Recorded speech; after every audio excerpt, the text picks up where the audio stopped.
गांव से लगभग 2 किलोमीटर दूर घने जंगलों के बीच एक पुरानी हवेली खड़ी थी। लोग कहते थे कि यह हवेली कभी ठाकुर रणविजय सिंह की थी, जो अपनी क्रूरता और तंत्र मंत्र के लिए दूर दूर तक बदनाम था। उसकी अचानक और रहस्यमयी मौत के बाद से हवेली वीरान पड़ी थी। गांव के लोग दावा करते थे कि रात होते ही हवेली से अजीब अजीब आवाजें आती हैं, जैसे किसी औरत की चीखें, घुटी हुई हंसी और झंझीरों की खनखनाहट। कोई भी वहां जाने की हिम्मत नहीं करता था, लेकिन 3 दोस्त अभिषेक, सौरभ और नीरज ने एक बार ठान लिया कि वे उस हवेली का सच जानकर रहेंगे। रात के करीब 10 बजे तीनों दोस्त टॉर्च और मोबाइल लेकर हवेली की ओर निकल पड़े। चांद बादलों में छिपा हुआ था, जिससे चारों तरफ घना अंधेरा फैला हुआ था। रास्ते में कुत्ते भौंक रहे थे और झाड़ियों से टकराकर बार बार अजीब सरसराहट की आवाज आती थी। जब वे हवेली के गेट तक पहुंचे तो लोहे का टूटा फूटा दरवाजा हवा में खुद ब खुद चरमराने लगा। यार, शायद ये ठीक आइडिया नहीं है। देख, गेट खुद हिल रहा है। अरे ये सब हवा का असर है, डरना बंद करो। लेकिन अभिषेक की आंखों में एक अजीब चमक थी। वह हमेशा से रहस्यमयी चीजों में दिलचस्पी रखता था। जैसे ही वे हवेली में दाखिल हुए, भीतर की नमी और सड़ांध ने उनका स्वागत किया। चारों ओर धूल, जाले और टूटी फूटी मूर्तियां थीं। अचानक उन्हें ऐसा लगा मानो कोई उन्हें देख रहा हो। दीवार पर एक बड़ी तस्वीर टंगी थी, ठाकुर रणविजय सिंह की। उसकी आंखें मानो जिंदा हों और टॉर्च की रोशनी पड़ते ही चमक उठी। कसम से ऐसा लग रहा है ये हमें घूर रहा है। तेरी तो फटी पड़ी है। लेकिन उसी वक्त तस्वीर अपने आप जोर से जमीन पर गिर पड़ी और कांच छटक गया। तीनों के दिल की धड़कन तेज हो गई। हवेली का एक दरवाजा थोड़ा सा खुला था। जब उन्होंने धक्का दिया तो नीचे जाने वाली सीढ़ियां दिखीं।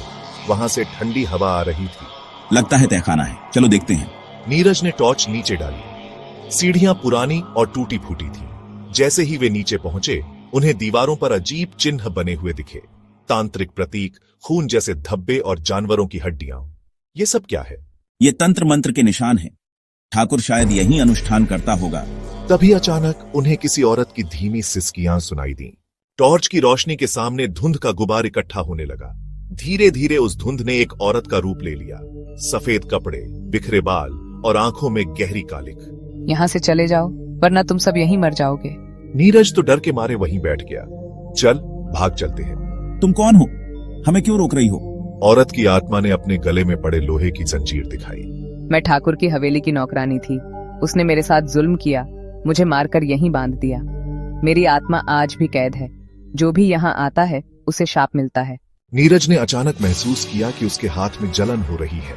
उसने टॉर्च गिराई तो उसकी हथेली पर लाल निशान बन गए थे, जैसे किसी ने जलती हुई जंजीर से उसे पकड़ा हो। बचाओ, बचाओ! आत्मा की हंसी गूंज उठी। तुम सब नहीं बच सकते। ठाकुर का शाप तुम पर लग चुका है।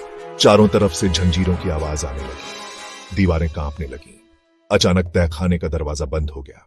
अगर तुम्हें मुक्ति चाहिए तो हमें बताओ, कैसे मदद कर सकते हैं? ठाकुर की खोपड़ी इस तहखाने में कहीं छुपी है। जब तक उसे जलाकर राख नहीं करोगे, तब तक मैं और ये हवेली शापित रहेंगे। तीनों ने खोजना शुरू किया। पुरानी पेटियों और कब्र जैसी जगहों में हाथ डाला। आखिरकार सौरभ को एक लोहे का डिब्बा मिला। जब उसने खोला तो उसमें इंसानी खोपड़ी रखी थी, जिस पर तांत्रिक मंत्र लिखे थे। जैसे ही खोपड़ी बाहर निकली, हवेली हिलने लगी। जल्दी करो, वरना बहुत देर हो जाएगी। नीरज ने माचिस जलाई। जैसे ही खोपड़ी को आग में डाला, चारों तरफ चीखों की गूंज फैल गई। हवेली की दीवारें टूटने लगीं, छत गिरने लगी। आत्मा की आंखों से आंसू बह निकले।